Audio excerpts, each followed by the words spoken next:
Yo, what's going on, guys? Welcome back to the channel. Today's video is going to be a little bit different. We're actually in my bathroom, and the reason why we're in here is we're going to go ahead and start this. Remember those days, those L's, I couldn't sleep right now. I get paid, fake games, staying B-side. Breaking the blues over steak, I gotta eat right. You could be my peace sign. So what you're looking at here is a brine shrimp hatchery, and the reason why I'm starting this is because I have two brand new licorice gouramis that aren't really eating as well as I want them to. They're trying to eat like dry foods here and there, but it's not as much as I need them to eat. I need them to get bigger. I need them to kind of display more color. That's why I went ahead and got this brine shrimp hatchery to kind of get them to want to eat and stuff. So we got the San Francisco Bay brand hatchery kit. I've had one of these before in the past, but I had it was like a box, and then it had a little canister on top. The brine shrimp hatch, they're drawn to light upwards, and then we just kind of take it out from there. But this one's a little bit more pro, so hopefully we can get through this video without any issues or set this up wrong, because that would definitely suck. There's 3 packets in here. There's shrimp, eggs, and salt that's already included, so you don't really have to worry about mixing salt ratios and all that stuff.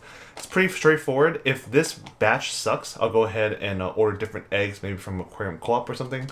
But let's go ahead and get started with this. So it comes with this base thing right here, and then a little spot for airline down here. It comes with its own airline right here. And then it comes with instructions, which we'll read, of course, and 3 mixtures or 3 bags of this brine shrimp egg that we're going to be using.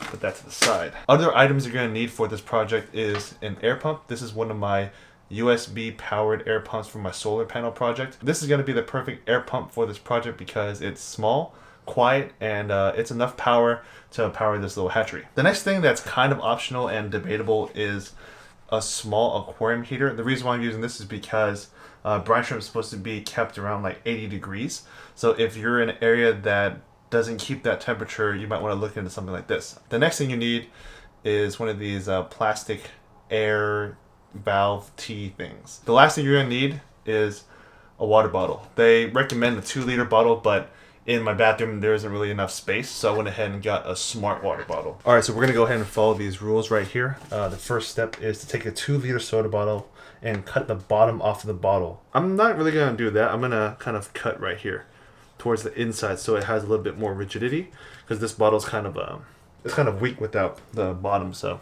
that's why I'm going to go and do that. Let me go ahead and get this prepared. That, my friends, is the perks of having a really sharp knife. Second step, turn the bottle upside down and screw it into the hatchery. As you can see, this is where you screw it in. It has a little O-ring inside, nice and tight. Next step, attach one end of the airline tubing to the bottom of the base and the other end to an air pump. It's like this, as you can see. Pretty simple. And then, oh, it goes like this. Oh, it's perfect. So it's going to be like this. And then you just kind of sit it down like that. Just go ahead and plug this. Oh, I need a USB thing. Man. Check it out. I'm using a Sony power brick. This is probably the most expensive thing in this project. Here we go, we got it going. I don't know if you can hear this. Cool. Then install it onto our airline. Alright, the next thing is fill the bottle with 1 liter, which is about half full of dechlorinated water. Alright, cool. Let's go ahead and fill this up with some water. Let me get some dechlorinator. It's not a lot of water, so I think that's cool right there. Add 1 packet of the hatch mix. I'm gonna just do some.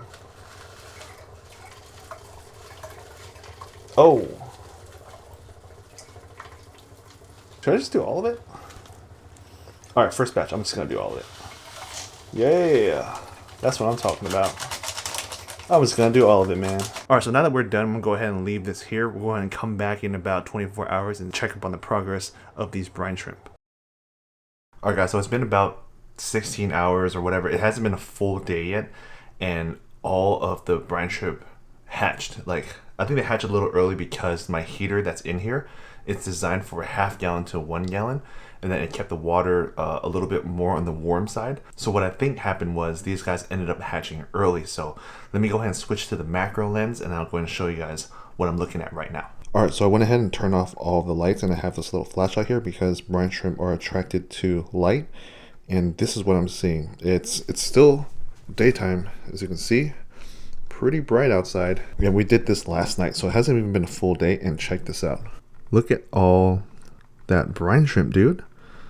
It's nuts. And the cool thing about this is all the eggs that hatch, they float. So all the brine shrimp are towards the bottom, and then all their eggs are up top. You don't want to feed this stuff because sometimes they can like clog up and fry, and they can't digest the shells correctly. So that's why you don't really want that in there. But what we want is all this stuff right here. Look at that. Look at all that. Dude, they hatched early, way early. So just because it hasn't been 24 hours yet, what I want to do is take out maybe like half, and then we'll go ahead and feed that to the fish.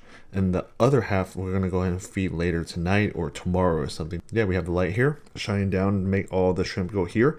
All we got to do is open this valve, and then all the shrimp will just come pouring out. So let me go ahead and switch back to my regular lens, and I'll show you guys how I do that. All right, so all I'm going to do is grab the airline, and I'm just going to open this, and you're going to see a whole bunch of brine shrimp just pour out. Let me go ahead and zoom in a little bit so you guys can see. Check this out, guys. Just going to open this. Look at, that's all brine shrimp right there. Look at that. It's going to close it off. The reason why I'm closing it off is because I need some more later tonight when I feed. So this is all I'm going to feed right now. Let me go ahead and turn the lights back on. Check it out, guys. Baby brine shrimp. Look at that. All ready to go and ready to be fed. All right, so what we're going to do is we're going to go ahead and I'm going to use this pipette, and then just take some out of this container and then feed it to the fish. Let's go. Boom, right there.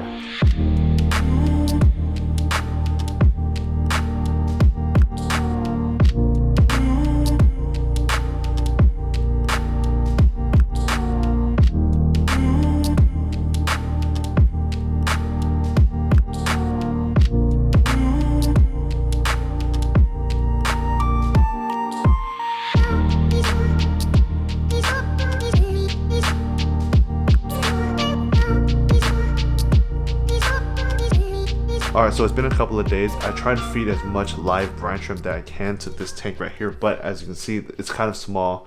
It's mainly only the gouramis that's in this tank that's eating the brine shrimp. So feeding all the live brine shrimp before they all die, that was a very hard part. So next time I hatch brine shrimp, I'm not going to hatch as much as I did. And I'm only gonna hatch little portions and stuff. The reason why I hatched all of it is because this mix right here, it came with a set amount of salt, and then it was mixed in with the eggs. So instead of kind of breaking it apart and breaking it down, I just threw the whole thing in there. I think next time though, I'm just gonna buy eggs on their own, and then I'll just go ahead and add my own salt. That way I can kind of adjust the amount that I need hatched. But don't worry, I didn't waste any of the brine shrimp. They're just not alive right now. So what I did was I went ahead and put the live baby brine shrimp into a Ziploc bag, threw it into the freezer, flattened it out a little bit, and what I have now is a Ziploc bag full of freshly frozen, freshly hatched baby brine shrimp to feed my fish right here. So it's no different than the ones that you buy at your local fish store and stuff, in the little freezer aisle. But yeah, now these are the ones that I've hatched personally, and I think this was probably the best route that I could have taken. If I were to try to keep the brine shrimp alive in the hatchery, that thing would have smelled after like the second day. With brine shrimp consistently dying every day, the water getting foul and stuff, those guys in there, they would have just had die-offs and stuff, and it would have been bad. Let me show you guys what the frozen baby brine shrimp look like.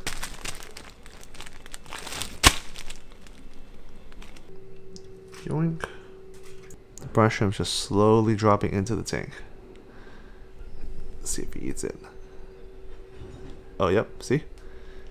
Eats it. Yeah, same thing as feeding them live brine shrimp. They love it. Oh yeah, sorry for the noise in the background. Trash people are taking out the trash. But yeah, as you can see, they're going for it, man. Look at that. Just like when I was feeding live baby brine, they're going for it. Oh, while we're on the topic of this one right here, can you guys see it? It kind of has like a curved back and it swims kind of funny. I'm not too sure if it like is damaged, but I bought the fish like this, and yeah, I don't know what's going on with them. I mean, as long as they're eating, then I'm perfectly fine with it. And as long as he's healthy or she's healthy, we should be good to go. Look at him, man. It's weird how the tail kind of sinks. If you guys know what it is, let me know down in the comments below. Oh, auto going crazy. Yeah, as you can see, the frozen baby brine just kind of floats and then it'll sink slowly. And then these guys just kind of eat it. It's pretty cool. Look at the coloration on this one right here. I think this is the male. Look at that. That looks sick, dude. And the cories come out and then they eat it as they touch the floor. And you know, these guys just kind of pick at it. Dude, look at the coloration on that. This is the reason why I went ahead and got this fish, because look, it looks beautiful. They do have fights every once in a while, like the two males in here. I think that the one on the right is my new one, and then the one on the left is the first one that I bought. Yeah, they fight a little bit, kind of like bettas, but they're not as critical. But yeah, I pretty much just kind of put it in frozen, and everyone in the tank eats it. It just floats, and then it'll just slowly drop, and then yeah, everyone just kind of enjoys it. Look at that, man. That looks tight, dude. That is a nice fish right there. Alright, so that's pretty much it for today's video. Hope you guys enjoyed it. This isn't really a tutorial type of video. This is just me documenting my experience using this type of hatchery. So I'm thinking of trying different types of brine shrimp eggs. I know that there's one on Aquarium Co-op. There's some on Brine Shrimp Direct. And then a whole bunch on Amazon and stuff. They're pretty cheap. The main reason why I don't want to buy frozen baby brine shrimp from like Petco, PetSmart and stuff is because the cubes they come in are pretty big. And I figured that it'll be kind of messy to take one cube out, chop it into little pieces, and then feed accordingly. Whereas I can just kind of hatch on my own time, I can freeze on my own time, and then I can make the cubes as small as I want. And I noticed that when I froze this batch of brine shrimp, breaking off chunks of the ice wasn't as hard as just pure freshwater, because when I used to make DIY fish foods with pure freshwater, the ice will harden really, really tough. And then with the brine shrimp, I can break off little chunks easily, like no effort, nothing. I think the salt in the water, it makes it kind of freeze a little bit soft. So it's easy for me to distribute the food, and I can just add it to my tank accordingly. So that's pretty much it for today's video. Hope you guys enjoyed it. If you guys have any questions, comments, concerns, again, leave it down in the comments below. I'd like to thank you guys for watching. Stay tuned for the next one, and peace, guys.